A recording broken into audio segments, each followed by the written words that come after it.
Well, good afternoon and welcome. I'm sorry to interrupt all the great conversation. It's an exciting day here at the college, and as you can tell already, I'm sure we're pretty proud of this place. For those of you who don't recognize my golden voice just yet, my name is Dr. Ray Comiskey. I'm president here at Jefferson College, and it's my pleasure to welcome you to our unveiling of our new library. What do you think?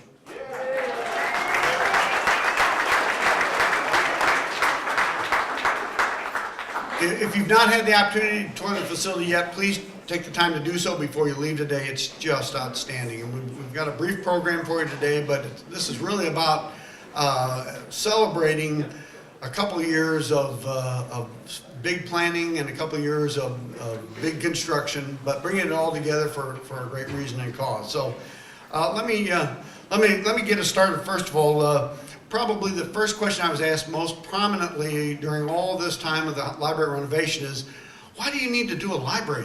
Can't you just Google it? The librarians love it when I ask that question. So I look at a little quote and it says, you know, a Google can bring you 100,000 answers. A librarian can bring you the right one.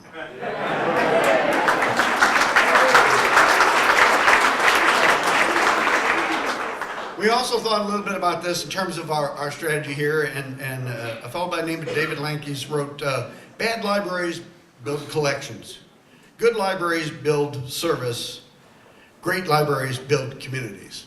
And that's what we like to think about what we've done here today. We built a great community. It's here to support our students, most certainly, our faculty, our staff, but most importantly, Jefferson County, because this is such an important part of what we do here at the college. This library supports every program that we have on campus. It'll be a great resource for years to come. And we were able to do it with a lot of great partners who stepped in and made sure that we could make it possible. So let me talk just a little bit about what this means, and not only to me personally, but to the college as well. First of all, we have a lot of important people here. I want to recognize them very quickly.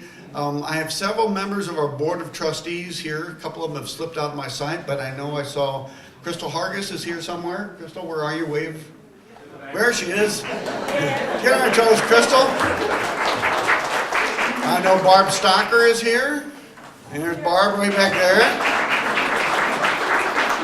I saw Gary Davis. Where's Gary? There he is. So, let's see, am I missing some? Margie. Oh, there she is. Margie passed by next. You're hiding from me, Margie. Sorry. We also have a couple of elected folks who are here, and I want to talk about their significance in just a minute. Of course, first off, Senator Paul Whelan is here. Thank you, Paul. Representative Elaine Gannon's here. I see her back there somewhere.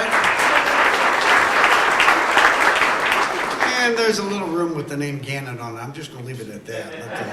Just make that point as well. Representing Congressman Luke DeMeyer's office is Jim McNichol. Right here.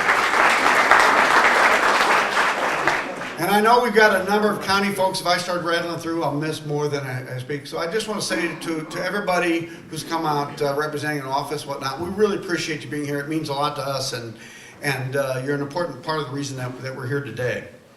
You know, this library project actually started in the legislature, which is an odd thing to say for most capital projects. But a few years ago, the legislature put together a statewide capital bond project. And they looked at what the needs were across the state and said, you know, we're going to put $300 million out in bonds, and gee, Jefferson College, here's your share. And the project idea really started with $1.7 million of state money, another $400,000 for some window work, and that started the germination. We started looking at what we wanted to do with the library, what was possible, and we very quickly realized that we could do a couple of things. We could make some minor improvements, or we could just go for it all. And so really what I wanted to do was to see how far we could take it. So we brought people in from all over. We brought in our faculty, our students, our staff, community members. We said, what do you want? And they gave us a list this long. Our money only went about that far.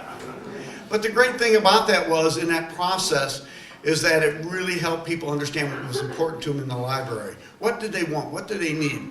Students told us a lot. They wanted it brighter. They wanted it cheerier. They wanted more technology. They wanted a place where they felt welcome. The faculty told us they needed more resources. They wanted to be able to use the library all the time and not necessarily feel like they had to apologize when they brought students over. Community members said, we just want to know that the place is well cared for and that we can be proud of the library. We pulled all that together, and really what you have is not only an outstanding project, but as you look around, you'll see there really are no wasted corners here. Not a bit of wasted space. Everything has a purpose, sometimes more than one purpose, because that's how we thought it out. So it's a great project that came together. We then decided, let's pull out all the non-library functions. Sounds weird to say, but a lot of times on a college campus, libraries end up being depositories for more than books. Let's put this service here, let's put that there, and we ended up fighting for our own space, so we were able to straighten that out. And then, finally, and perhaps most importantly, we made the decision to go ahead and take it down to bare walls and start over again. With the exception of the elevator tower, this is the same square footage library that we started with. But it's so well designed and so well laid out that I think you'll agree it feels a lot bigger, a lot more friendly, and a lot more usable. So we're really excited to have it here. So we put the library into final design. We brought a lot of people involved. And one of the things we had to do real fast was figure out how we're going to pay for it, because as generous as the state project was, it wasn't enough. So the college reached into its plant funds. We put some money in, about $1.2 million. And then we turned to our foundation and we asked them, can you help? And they did. They stepped up and agreed to do a $1.5 million capital campaign. And the result is what you see today. People coming together for a great cause because they know it supports not just our students, not just the program, but the community as a whole. Now, personally, what I've enjoyed is hearing the stories, because as I've sort of hit the trail, start talking to people about the project, asking for their financial support, we heard a lot of stories about what it meant to be in the library, whether it was my cousin, who's about, a few years older. I'll be nicer and won't tell you her age, but she was a student here when the library first opened up. By the way, she did recognize some of the old furniture that was here at the time.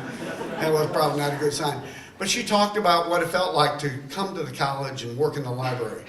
And then I've talked to others and people whose relationships formed over meeting in the library, whether it be romantic relationships or just business and friendships. And all in all, we kept hearing over and over again, that library, I used to love to go there. I could study, I could get my work done. I have 5 brothers at home. I can't always get my ability to concentrate up. So it's great to have this opportunity. We heard story after story about what the library meant, and then most importantly, what the college meant. And for me, that's what makes it all worthwhile. So we're really excited the library's here. Before I hand off the microphone, I do want to acknowledge a couple of other folks who were big in the process. I mentioned our legislators. I would be remiss if I didn't mention the fact that Governor Nixon is the one who signed the bill into law. I do want to thank our architects, TRI. I don't know if anybody from TRI made it today. Is Curtis here? There he is. Well, there's the guy that's responsible for all this. So.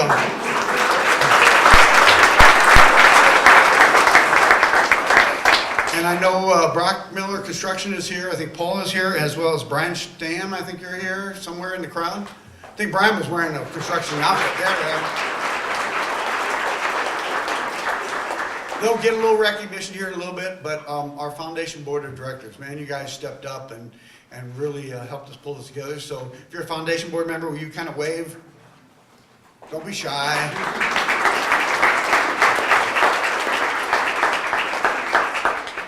Also on staff, and again, I know we'll talk about them a little bit, but we went through a transition halfway through this project, and so we asked Tom and Vicki Burke to come in and help us drive the campaign. So Tom and Vicki, I know you're over here. Thank you so much.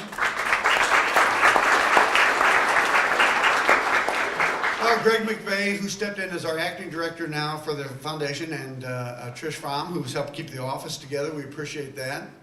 Yeah, go ahead. Couple more, I'll be through. We have a lot of our donors here. So one thing I want to say, we talked a lot about the importance of building support. This library also represents the opportunity for a lot of community people to step in and say what the college means to them. So if you see some of our donors, please thank them tonight, because they're a big part of the reason that we're here today. We appreciate all their charity and their support for the college. So let's give them a round of applause.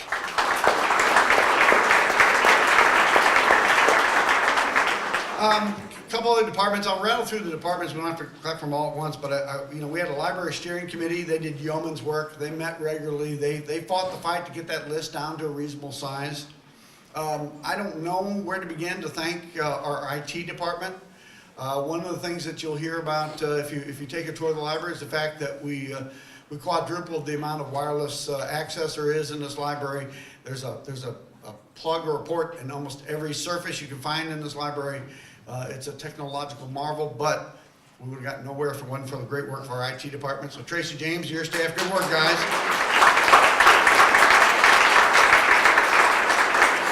And let me just real quickly, business office, Sherry Bell certainly helped with all our purchasing. Buildings and grounds, Dale, you and your crew did an incredible. Jim was over here somewhere. Where'd Dale go? He snuck out. He must be on the call. Oh, there he is. There he is. Back in the back. Those guys did a great job. I can't tell you how many times they've moved things around. Of course, Roger and his staff for PR and marketing, because they're not only putting this event together, they've kept you up to date as things go on. And then I would be really remiss if I didn't do a special shout out and thank you to the library staff, especially Director Lisa Pritchard, who we took her way out of her comfort zone.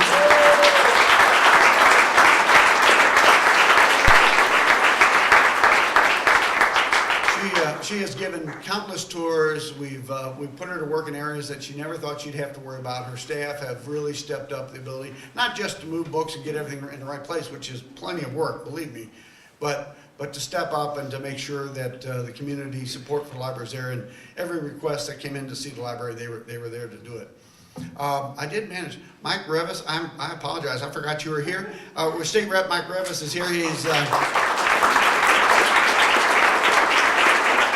our new face. I even said hello to him, but my apologies for skipping over you there. I guess, we got to be 3 months in the office, Mike, then I'll remember you. Okay, I appreciate that. So, well, in conclusion, I just want to say that, when I came to Jefferson College, people told me it's a great institution. It's known as the jewel of the county. Well, through all the great support of our donors, all the hard work of all the people I've mentioned, and a bunch of others I'm sure I've forgotten, this has not only helped us stay the jewel of the county, but really helped us polish it up. So thank you for being here. We appreciate your support. And now I'm going to ask Crystal Hargis, who's a member of our Board of Trustees, come on up and say a word or two in greetings from them. And I sprung this on Crystal a couple minutes ago, so she wrote a 20-minute speech and all that time. No, she didn't. Crystal Hargis. So my speech will be very short. I just want to thank you for attending. This is a wonderful turnout, and the board is so proud of this accomplishment. We appreciate everyone for all they've done to make this become a realization for the college. It's going to be a great tool for our students. Very positive for their learning environment, and we are very, very proud of the college and what they've accomplished. I also want to do a special thank you to all the people who helped make this become a reality, but especially to our foundation board. This really couldn't have happened without their support for our college, and we appreciate everything that you do for us. And thank you again for coming, and enjoy your tour.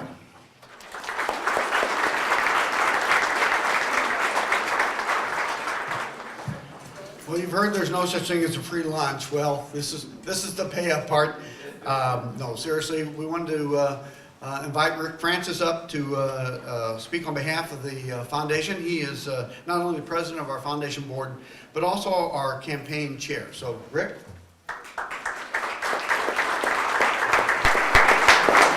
Thank you, Dr. Ray. I found out how you can get a standing ovation. You don't have any chairs. You do what you got to do. I want to welcome everybody on behalf of the Board of Directors of the Jefferson College Foundation. We welcome you and thank you for attending the celebration of the completion and grand opening of the Jefferson College Library Reimagined. Ray has a quote on one of our brochures, an Andrew Carnegie quote, "A library outranks any other one thing a community can do to benefit its people. It is a never-failing spring in the desert." So what is our role as a foundation in this journey to excellence? In 2016, our board of directors of the foundation committed to heading up a capital campaign to raise $1.5 million as a partnership with the college and the board of trustees to make this a reality. Thanks to the tremendous generosity of our community and region, we have received donations and pledges close to $837,000 to date. I think that's a round of applause.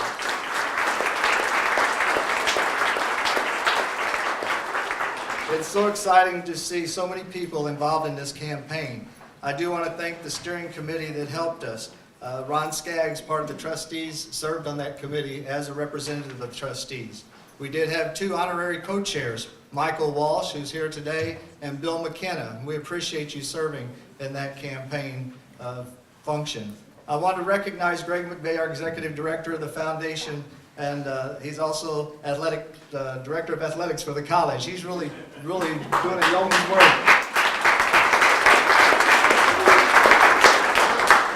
I want to thank Tom and Vicki Burke, who's really stepped up in the transition to make this a successful campaign. We also want to let you know that we are definitely overwhelmed by the unselfishness of this great community.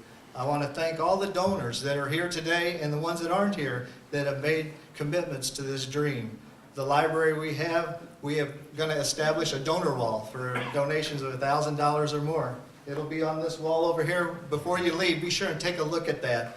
We have made inroads in meeting our goal of the state of Missouri, $1.7 million that Ray talked about earlier. That is amazing to get that kind of kickoff to this campaign to make this a reality. I want to recognize the David Mangelsdorf family, $150,000. We appreciate your family so much and what you're doing for this family.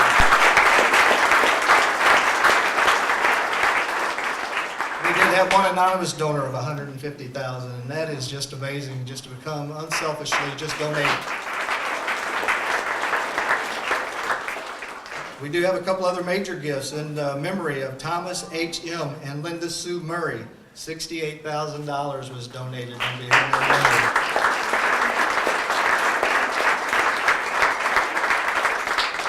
them. The Larry Sapaw family, $50,000 donated to this campaign. And there are so many others that have donated so much that will be on that wall. But what I want to tell you is I want to encourage you, no matter what the amount, if you want to contribute to this success, I encourage you that you'll know exactly where your money's going for. If you just look around and take the tour and enjoy what's happened, you can actually see what your dollars did or what they're going to do going forward. The campaign certainly fits the mission and vision of Jefferson College Foundation, and that's to raise funds to meet and exceed the college and community needs. Again, thank you for being here, and I have one more quote from Walter Cronkite, who said, "Whatever the cost of our libraries, the price is cheap compared to that of an ignorant nation." Thank you.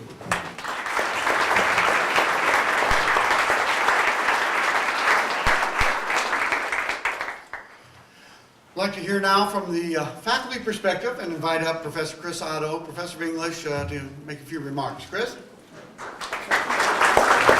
you very much. It's my pleasure to be here and to speak on behalf of the faculty. I would like to thank all the people who made this day possible and this new facility a reality. I wandered in here last week on Thursday, and I felt like Dorothy in The Wizard of Oz when she steps out of the house into Munchkinland. Everything is so bright and beautiful and colorful, and I just felt like I was entering a new world. So as faculty members and as students here at Jefferson College, we're really spoiled by our outstanding colleagues in the library. I don't think of our relationship as a support relationship, but this is a true collaboration, and we are really a team, and this is a team effort here. So how will the Reimagined library affect student learning and success? Well, first of all, a library preserves culture, and they preserve great works of art and literature. And right here is an example of our history in Jefferson County. And now we have it out, and it's available, and it's visible, and I think that that's an important aspect. Also, the library and the librarians provide access to credible, peer-reviewed information Somebody said something about Google earlier, and that's exactly what we expect to see in our library, and that's what they serve our students and our faculty. The librarians provide excellent research information, the LibGuides, the workstations, the reference services, on par with anybody in the state. The library teaches information literacy classes that equip our students to think critically and to be able to root out fake news, which is constantly an issue. And perhaps most importantly, the library is this communal space that brings people and ideas together, and it allows for collaborative learning, and my favorite kind of learning, and that's the serendipitous kind, where you walk through the stacks and find a book and find a whole new world that you never even knew existed. And so the library is the heart of our college. It is the focal point of teaching and learning. This is ground zero in what we do and why we're here. I had one suggestion though, and this is what I'll close with. I found that there was an ancient library in Thebes, and above the door there was a sign that said, "Medicine for the Soul." And so I think if we could make one change, we should put that sign over the front door. Thank you very much. It's been my pleasure.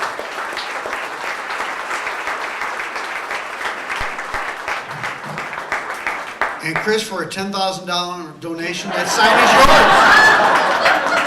You always got to work it, folks. You always got to work it.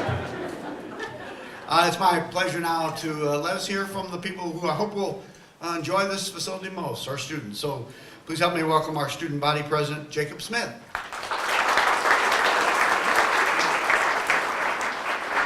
Hello, and again, I'd also like to thank everyone that made this possible. I think that this library is a tremendous effort. Since the soft opening last week, I have been in this library at least 6 times, using the various services offered here. Some of the key ways that the library will improve student learning and success are: one, through the study rooms. Many of the study rooms are now equipped with a smart board, which will allow students to pull up information relating to their course, or engage in other tools that will be very useful in studying. I've personally helped one student study for a biology exam that they had last week, and so it was a really good opportunity. They were able to write on the board and things like that. So that's one way. Another way is through the collections, which I think are even more efficiently organized than they were before. Since, again, like I said, since it's opened, I've been up there at least as many as 6 times, finding different books and exploring different topics, and there's a lot of seating that's up there to be able to explore those worlds. And then 3, also just having the opportunity to plug in technology is a really important thing. You know, as Dr. Kaminsky mentioned earlier, that there's 4 times as many plugs as there was in the old library. So those are some of the most important ways that I think that the library will significantly enhance the student experience and student learning here at the college. So thank you.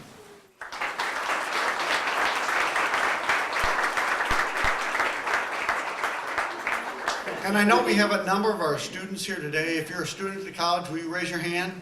Let's look around there. We got a lot of good representation from our students. So thank you for being here. Even if Coach encouraged you, and we're glad you're here. So, now I'm going to invite Roger Barentine up to explain to us what we're going to do today. And as far as instead of a ribbon cutting, he's got a different idea in mind. So Roger.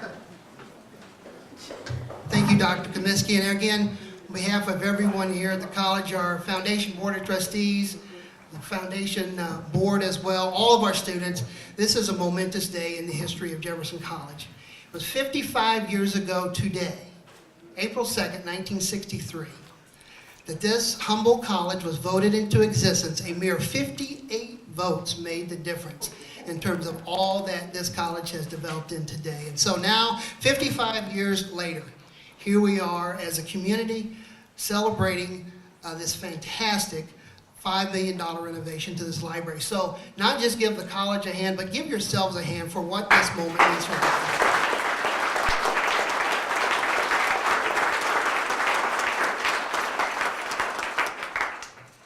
I know you all didn't come here today necessarily to hear a bunch of speeches. This is really about this facility. It's about getting to explore everything that you have. And so let me just give you a little bit of a quick overview of the things that await for you here in just a couple of minutes.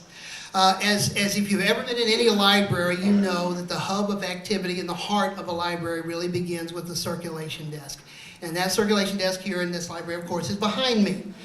Today, as our gift, is our way of saying thank you to absolutely everyone that came today. We have a very special gift we want to give you in terms of a special book bag and book tote that we hope will commemorate this very special day. So you'll pick that up right behind me when we're done here in just a couple of minutes. You'll pick that up behind me here at the circulation desk.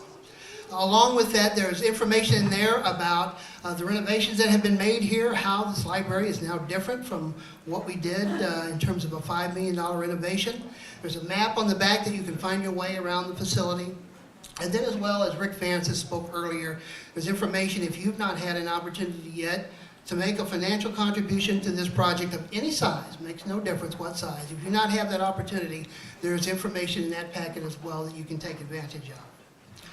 Well, beyond that, there are a lot of exciting things that you can do here in the library. We hope you take advantage of every single one of them today. Some of the many things that we have here include viewing a demonstration of a torn book page back in the Jefferson County History Center, back in this part of the library. There's an exhibit here to my left and your right, designing space exhibit, learning about the renderings and the blueprints and plans of the library. Back this way, there'll be a telescope demonstration, and yes, even though we're indoors, you will be able to use a telescope to see a couple of objects here. There's a button-making station back in the back, and there's also tons of technology for folks to take advantage of, including our smart board and our content creation labs, where you can learn about digital creation and all of the technology that we've incorporated here.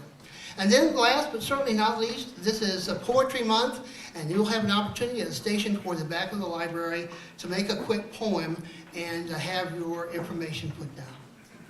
As I mentioned, this is the 55th anniversary of Jefferson College, and one of the special things we're doing today, for those that may be a little bit adventuresome, is to have a Discover and Exploration Guide.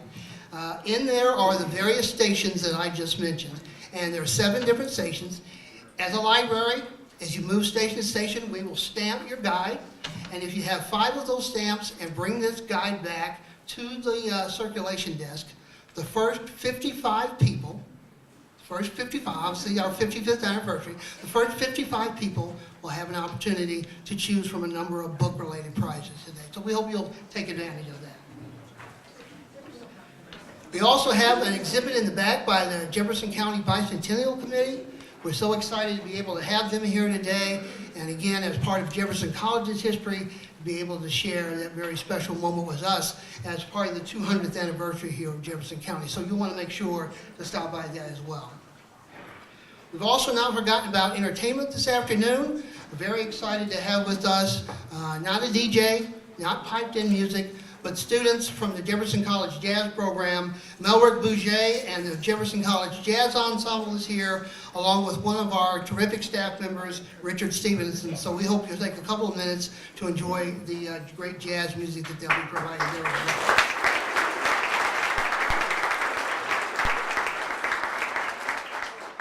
And then last but not least, what would any party be without some refreshments? In the style of the Cake Boss, we have a very special cake that's been made today. It's actually a replica of one of the historical books that you'll find here in the Jefferson County History Center, complete with very scripted lettering and such, and so we hope you'll take a piece of cake home with you as part of that celebration as well. Well, I'll close out my portion today by saying that, again, a lot of folks think of these kinds of things as doing ribbon cuttings and a lot of pomp and circumstance, but we wanted to really do things a little bit different today. I thought in terms of what might be the most symbolic and the most historic way, instead of cutting a ribbon, would be to ask those that have spoken today, and as well as our Board of Trustees members, to come up, take a copy of one of Missouri's most famous authors, and that is Mark Twain. And instead of cutting a ribbon, they're going to take a book, and they're going to deposit it here in the book depository as a way to officially dedicate and commemorate the Jefferson College Library. And so to do that, I'm going to call back up to the podium Dr. Comiskey, and he'll guide us in that way. Dr. Comiskey? All right, well, thank you. Well, then let's go ahead and invite the board up. Rick Francis, Chris Otto, Jacob Smith to join us up here. And let's get a book and let's, as they say, cut the ribboning and get this party started.